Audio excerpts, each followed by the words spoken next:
Sustainability through carbon sequestration. Carbon sequestration and recent breakthrough. But unfortunately, because of lack of time, we could not discuss after post-harvest carbon sequestration. We discussed in detail what are the current practices being adapted worldwide and what best we can arrive at to account the carbon dioxide emission, which is the way forward, how to reduce the carbon dioxide for the different method. I request Alan to deliberate in detail.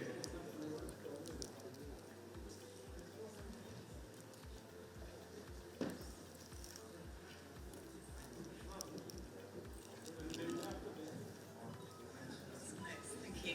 So we had a very healthy discussion, and it started with a discussion on whether we had the right statistics and data.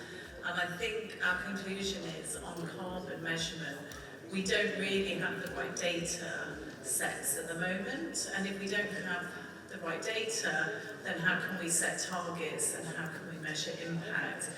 We agreed we have a lot of data, so across sustainability systems we have over 10 years of data, but what we don't have is agreed methodologies and agreed interpretation of that data.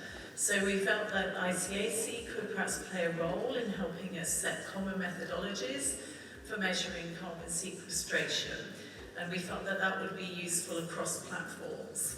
We then went on to talk about the package of practices, and I think we all felt that regenerative agriculture had a number of practices that were beneficial in terms of carbon reduction. So whether it's cover crops, whether it's agroforestry, whether it's water savings, but it was very much about a focus, not just looking at the cotton crop, but looking at that broader ecosystem within villages and communities. So perhaps a shift for us in how we've perhaps traditionally seen cotton singularly, but to really begin to look at cotton as part of that ecosystem.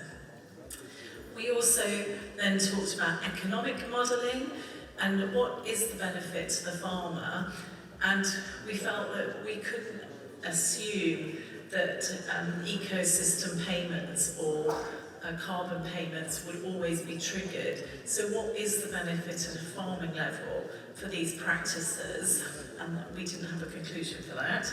We also felt that if farmers were receiving payments for carbon sequestration, they would have to be very clear that they could only claim that once, and that if somebody else came in and wanted a carbon neutral cotton, they would need to be quite careful. So there was some debate about how, if we went into a monetary system, how that would work. We talked a little bit about labelling on garment and the power of labelling on garments.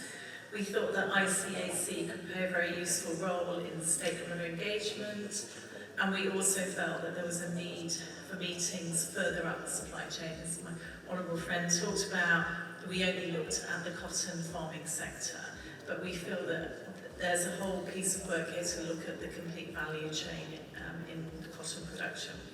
Anything you'd like to add? Or do you think I could?